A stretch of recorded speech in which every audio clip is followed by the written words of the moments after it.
प्रिय दोस्तों, नमस्कार। ध्यान में मौन की शक्ति यानी power of silence in meditation. Power of silence यानी मौन की शक्ति क्या है, और विशेष रूप से ध्यान में, इसी पर हम वीडियो में बात करेंगे। उससे पहले अगर आप चैनल पर नए हैं तो सब्सक्राइब भी करें। वीडियो को पूरा सुनेंगे तो आप इसका अधिक से अधिक लाभ ले पाएंगे। पसंद आए तो वीडियो को शेयर ज़रूर करें, शेयर करना ना भूलें। बेल आइकन को प्रेस ज़रूर कर लें ताकि आपको नोटिफिकेशन मिलता रहे, यानी घंटी जैसा साइन बना होगा उसको आप ज़रूर प्रेस कर लें ताकि आपको उसको ऑन कर लें, चालू कर लें, ताकि आपको नया नोटिफिकेशन जब भी नया वीडियो है जो कि रोज़ ही आता है तो उसकी जानकारी आपको मिल जाए। हम चलते हैं अपनी वीडियो की तरफ। पावर ऑफ साइलेंस, मौन की शक्ति। ध्यान कई सारे हैं, कई तरीके के हैं, और ध्यान का अर्थ ही है, महर्षि पतंजलि ने अष्टांग योग में 8 अंग योग के बताए हैं। यम, नियम, आसन, प्राणायाम, प्रत्याहार, धारणा, ध्यान और समाधि। ये 8 अंग हैं, 8 चरण हैं। इनमें से 7वां चरण और बड़ा कीमती, बड़ा महत्वपूर्ण, सारे महत्वपूर्ण हैं, लेकिन 7वां सबसे महत्वपूर्ण है ध्यान, मेडिटेशन। और सभी मेडिटेशन ही करना चाहते हैं क्योंकि समाधि इसके बाद जो है वो पूर्णता है, ध्यान के बाद ही पूर्णता है।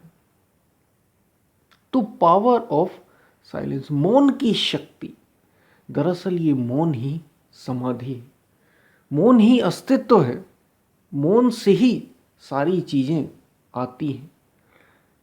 और ध्यान का अर्थ ही क्या है? हम जब ध्याता, ध्येय और ध्यान तीनों एक हो जाए, ध्यान का विशेष रूप से अर्थ क्या है? आप जिस भी ध्यान की विधि का प्रयोग करें, ध्यान का मूल अर्थ क्या है कि आपको, आपके जो विचार, हमारे जो विचार चल रहे हैं, रात दिन निरंतर विचारों का खेल चलता है। जब आप थोड़ी देर के लिए अपनी सांसों पर ध्यान देते हैं, या किसी नाम पर ध्यान देते हैं, या स्वरूप यानी रूप पर ध्यान देते हैं, वो गुरु का हो सकता है, वो आपके इष्ट का, किसी के भी रूप का ध्यान करते हैं। ध्यान तो किसी का किया जाता है ना कुछ आप इमेज, कुछ ना कुछ आप चित्र तैयार करते हैं अपनी मन में। वो गुरु का, अपने आप के गुरु का हो सकता है, जिसकी सहायता से आप उससे जुड़ सके, जिस पर आप ध्यान कर सकें। ये अपनी सांसों पर ही ध्यान होता है, और भी कई सारे तरीके हैं। तो ध्यान, ये क्या हो, ध्यान का मूल मतलब क्या है कि आपको सारे विचारों से जो आपके भीतर चल रहे हैं, अभी आप उतने जागरूक नहीं है, हो सकता बहुत से लोग जागरूक हों, लेकिन हम सामान्यतः उतने अवेयर नहीं होते। कई सारे विचार एक साथ चल रहे हैं आपके भीतर सूक्ष्म रूप से। इन सब को समेटते हुए एक करना है, उस विचार में लाना है जिसमें आप अभी ध्यान कर रहे हैं। या वो नाम हो सकता है, जैसे हमने कहा, सांसों पर ध्यान हो सकता है, स्वरूप या रूप पर हो सकता है गुरु के। तो जब आप एक किसी पर ध्यान को, चित्त को एकाग्र करते हैं, अपने मन को एकाग्र करते हैं, तो धीरे धीरे ये विचार उस पर सिमटते चले जाते हैं। वो भयंकर तूफान उठता है विचारों का। आपने देखा ही होगा, जब ध्यान करते हैं आप, शुरुआत में और मध्य में, जब ध्यान की शुरुआत आप करते हैं तो आपने देखा ही होगा, अनेकों विचार इकट्ठा हमला सा कर देते हैं। विचार पर विचार, विचार पर विचार आते ही रहते हैं। जिस पर आप ध्यान लगाना चाहते हो उस पर लगता ही नहीं, क्योंकि अनेकों विचार की श्रृंखलाएं साथ में चल रही होती हैं सूक्ष्म रूप से। इससे ये पता चलता है। तो इनको जब आप समेटते हैं एक किसी रूप में, वो इसी को महर्षि पतंजलि कह रहे हैं, योगस चित्त वृत्ति निरोधा। योग क्या है? चित्त की वृत्तियों का निरोध, यानी वृत्ति को एक तार वृत्ति का चलना, जिस पर आप लगा रहे केवल वही दिखाई देना, यही ध्यान। और मौन, जब दरअसल ध्यान जब कई सारे कराए गए तो उसमें मौन को शून्य भी आप कह सकते हैं। शून्य ध्यान, एक शून्य ध्यान संतों ने महापुरुषों ने शून्य ध्यान की विधि भी बताई। शून्य ध्यान एक तरीके से मौन का ही ध्यान है, जहां कुछ भी नहीं, कोई विचार नहीं, निर्विचार उसका ध्यान, क्योंकि ये मौन का ही ध्यान है। हर चीज तो विचार ही है, कुछ ना कुछ आप कल्पना कर ही रहे, हम करते ही हैं रात दिन कुछ ना कुछ कल्पना, बिना कल्पना के मन रहता ही नहीं। और जब आप किसी स्वरूप में, जैसे गुरु के स्वरूप में या नाम में, जैसे ईश्वर के नाम का चिंतन करते हैं, या सांसों पर भी आप ध्यान दे रहे हैं, तो आप उसका आकार रूप कुछ ना कुछ बना रहे हैं, कुछ ना कुछ इमेजिन कर रहे हैं, ध्यान ही तो दे रहे हैं ना आप।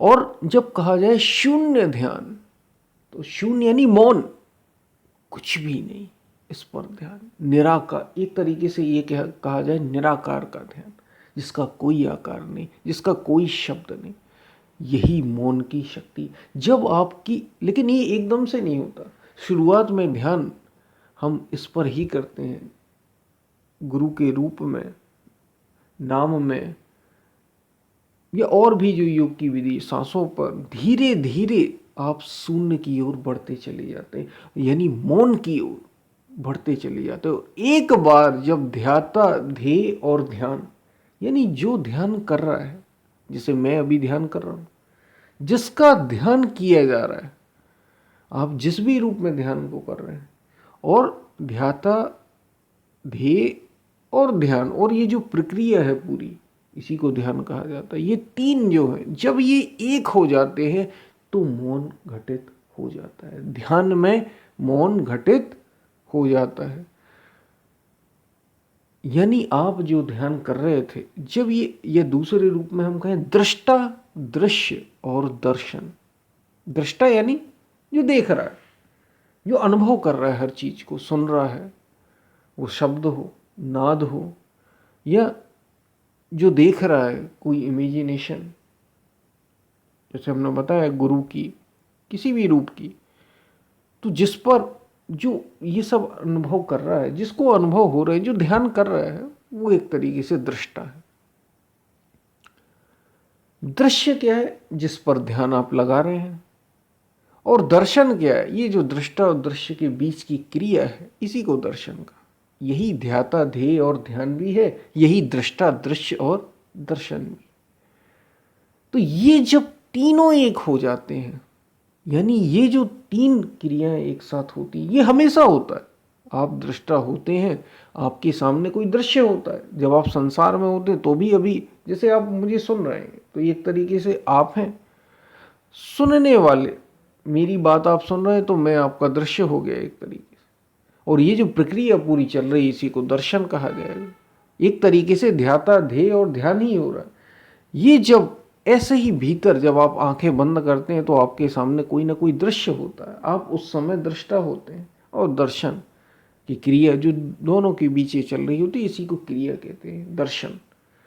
ये तीनों जब एक हो जाते हैं, ना तो दृष्टा ही ना रहे, ना दृश्य रहे। पहले तो दृश्य, फिर दृष्टा भी जाए, और दर्शन की, जब दृष्टा और दृश्य ही नहीं रहे, तो दर्शन की क्रिया, यानी जो इन दोनों के बीच हो रही थी, वो भी समाप्त।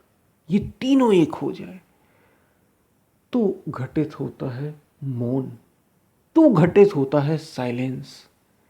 यही ध्यान में, जब ध्यान इस अवस्था में पहुंच जाता है कि ये तीनों एक हो जाए, दृष्टा, दृश्य और दर्शन तीनों जहां हेराए, सोई शुद्ध स्वरूप तू ले आत्म को जान। तो समझ लो, शुद्ध स्वरूप का दर्शन आपको हो गया, आत्म स्वरूप का दर्शन आपको हो गया।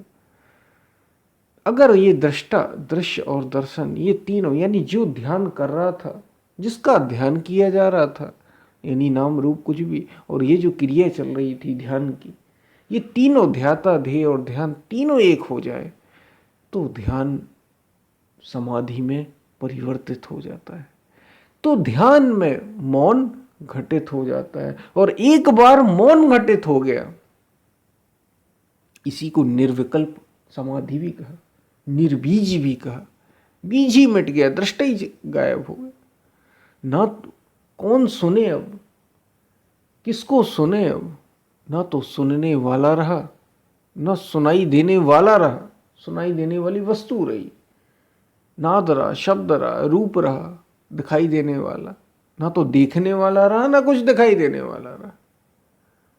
जब सब समाप्त हो गया तो जो घटित हुआ वही मौन है। ध्यान मौन में परिवर्तित हो गया, यानी साइलेंस में परिवर्तित हो गया। और एक बार जब ध्यान साइलेंस में परिवर्तित हो जाता है तो यही समाधि है। इसके बाद एक बार ये स्थिति मिली, मौन की शक्ति इतनी होती है, फिर धीरे धीरे आपका जो मन है, मन के सारे विचार, समाधि के बाद अगर चित्त शुद्ध नहीं है, मन शुद्ध नहीं है, तो फिर आप उसी अवस्था में आएंगे, क्योंकि समाधि से आप बाहर आएंगे। और जैसे ही बाहर आएंगे तो फिर सारे विचार होंगे, फिर वही संसार होगा। और जब फिर वही संसार, फिर सारे विचार होंगे, तो धीरे धीरे, चूंकि आप वो घटित हो गया, एक बार वो मौन घटित हो गया ध्यान में, समाधि का आपने स्पर्श कर लिया, फिर धीरे धीरे इसी समाधि में, इसी मौन की शक्ति में सब कुछ आपका समर्पित, जितने भी विचार हैं, जितने भी संस्कार हैं हमारे मन के, धीरे धीरे सब उसी में एकत्रित होते चले जाएंगे, उससे एक होते चले जाएंगे। धीरे धीरे धीरे धीरे सारे विचार उसी में सिमटते चले जाएंगे।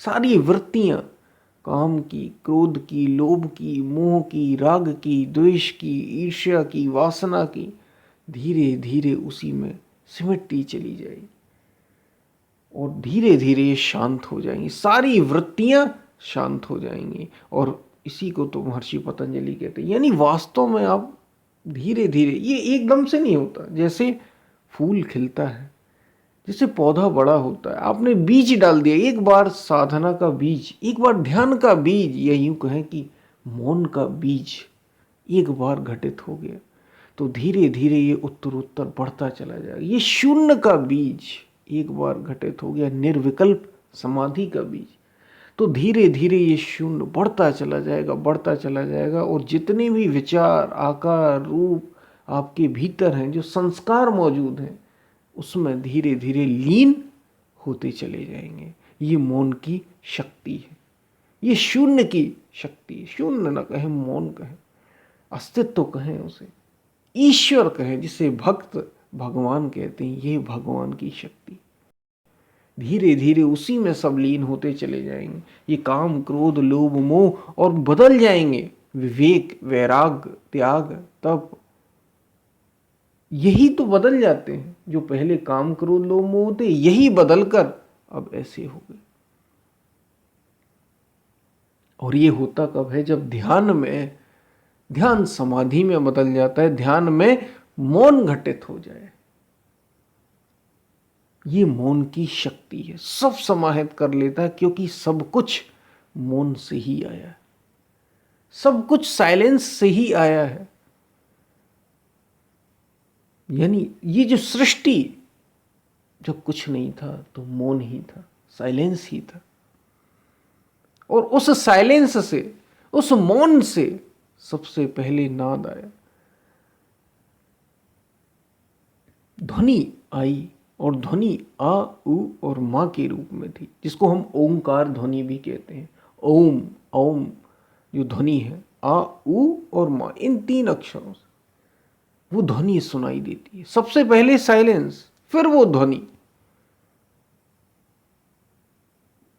उस साइलेंस से ही आया, उसी को हमने ईश्वर कहा, उसी को हमने निराकार कहा।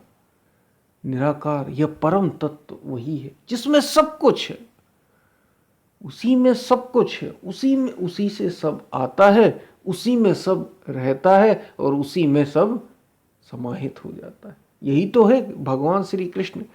गीता में भी विराट स्वरूप में आप देखेंगे, उसमें यही तो दिखाया जा रहा है कि एक तरफ सब उनसे ही निकल रहे हैं, पैदा होते चले जा रहे हैं असंख्यों, चाहे वो देव हो, दानव हो, मनुष्य हो, पेड़ हो, पौधे हो, पशु पक्षी, और दूसरी तरफ उनसे, उसमें ही सब लीन होते चले जा रहे हैं, समाते चले जा रहे हैं, उन्हीं में सब रह भी रहे। तो यही वो मौन है। यही भगवान है जिसमें सब कुछ रहता है, यही वो परमात्मा, वो ईश्वर, वो परम तत्व जिसको खोजियों ने सत्य कहा। सत्य के खोजियों ने उसे कहा कि यही वो सत्य है, इसे ही जानना था। इसे जानकर फिर कुछ जानना शेष नहीं रह जाता। और सब जितने भी विकार थे, जितनी भी कमियां थी जो हमें अधूरा बनाते थे, वो धीरे धीरे सब, ये मोह, राग, द्वेष, ईर्ष्या, सब हमें अधूरा ही तो बनाते हैं। ये जो खालीपन है, अकेलापन, सब उसी में लीन होता चला जाता है। द्वैत समाप्त हो जाता है और अद्वैत घटित होता है। दो रहते ही नहीं। मौन का अर्थ ही है जिसमें दो ना हो, जहां कोई दूसरा हो ही ना। ध्याता ध्येय ध्यान, दृष्टा दृश्य और दर्शन, तीनों एक हो गए। यह यूं कहें कि जो साधना कर रहा था, यानी भक्त जिसकी साधना कर रहा था वो भगवान, तो साधक या भक्त भगवान में ही लीन हो गया। अब दो बचे कहां? अद्वैत घटित हो गया। दो रहे कहां? अद्वैत घटित हो गया। और यही यही मौन है, यही मौन की शक्ति। ये ध्यान से ही है, ध्यान से ही है। यम, नियम, आसन, प्राणायाम, प्रत्याहार, धारणा, ध्यान, और ध्यान का परिणाम समाधि। यम का परिणाम नियम, नियम से ये क्रमशः है। इसलिए कहा कि ये पूरी प्रक्रिया है, ये एक दिन में घटित नहीं होता। जैसे फूल एक दिन में, अगर आप अभी बीज डालें तो फूल एक दिन में क्या घट जाता है? मतलब एक दिन में फूल नहीं खिलता, समय लगता है। समय आने पर ही फूल खिलता है। कितना ही आप उसमें पानी डालें, खाद डालें बीज में, समय आने पर तो धैर्य भी चाहिए इस आत्मज्ञान के लिए, इस आर्ट ऑफ सेल्फ रियलाइजेशन के लिए। इस आत्मज्ञान जिसके बाद कुछ और जानना शेष नहीं रह जाता, सब कुछ पूर्ण हो जाता है इस मौन को जानकर। इस मौन की शक्ति असीम है, अनंत है, क्योंकि वो स्वयं ही अनंत है। मौन ही सब कुछ है, वही अनंत है।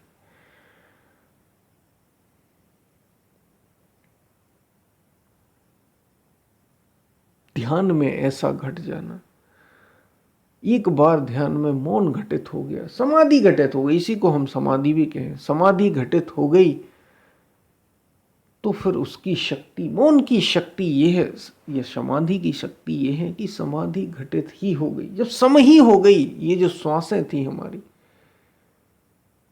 ईड़ा और पिंगला, ये जब सम हो गई तो सुषुम्ना नाड़ी में ऊर्जा प्रवेश कर जाती।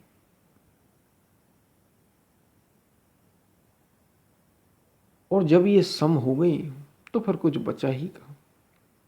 इसकी शक्ति यह है कि जितने भी विकार हैं, जन्म और मृत्यु का फंदा ही कट गया, समझ लीजिए। ये मौन की शक्ति, ध्यान में ये घटित हो गया तो ध्यान समाधि बन जाता है और फिर जीवन रूपांतरित हो जाता है। जीवन वो नहीं रह जाता, अद्भुत हो जाते हैं हम। जैसे कृष्ण का जीवन, राम का जीवन, बाहर का जीवन वैसे ही चले, बाहर का भी रूपांतरण हो जाता है। राम पहले भगवान नहीं थे, ये घटित हो गया जब इस तत्व को उनने पा लिया, इसका अनुभव कर लिया जो उनके ही भीतर था, तो भगवान हो गए। बुद्ध भी ऐसे ही थे, सिद्धार्थ ही तो थे। जब इसका बोध कर लिया तो सिद्धार्थ से बुद्ध हो गए। ऐसे ही महावीर स्वामी के साथ, ऐसे ही आदि शंकराचार्य के साथ, ऐसे ही सभी के साथ। जब शिव ने इसे जाना, जब इस तत्व को जाना, तो शिवत्व में स्थित हो गए, भगवान हो गए। तो जो इसे जान लेगा वो वैसा ही हो जाएगा। ये उस मौन की शक्ति है और यही जीवन का उद्देश्य भी है। जन्म और मृत्यु से, लाभ हानि से, जय पराजय से, अच्छे बुरे से, सुख दुख से, शरीर और मन से, इन इंद्रियों से आप परे हो जाते हैं, आप अनंत हो जाते हैं। आप निर्गुण और निराकार हो जाते हैं। जैसा वो तत्व है, परम तत्व, ठीक वैसे ही आप हो जाते हैं। जानत तुम्हें तुम्हें हो जाई, और फिर सब जगह वही, फिर सब में वही, कोई भेद ही मिट जाता है, फिर कोई दूसरा रह ही नहीं जाता, भेद ही मिट जाता है। तो ये हमने मौन की शक्ति के बारे में, जब ध्यान में मौन घटित हो जाता है तो उसके बारे में बात की। मौन की शक्ति ही सब है। यूं समझे कि पुरुष और प्रकृति है, मौन ही पुरुष है और प्रकृति ही उसकी शक्ति।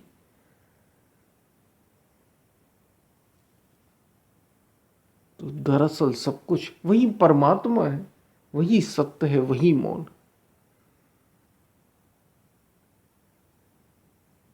उससे ऊंचा कुछ भी नहीं, उसके आगे कुछ भी नहीं। वो अनादि है, वो तत्व अनादि है, परम तत्व। इसलिए भगवान श्री कृष्ण गीता में भी अर्जुन से कहते, अर्जुन तू मुझे तत्व से जान, तत्व से।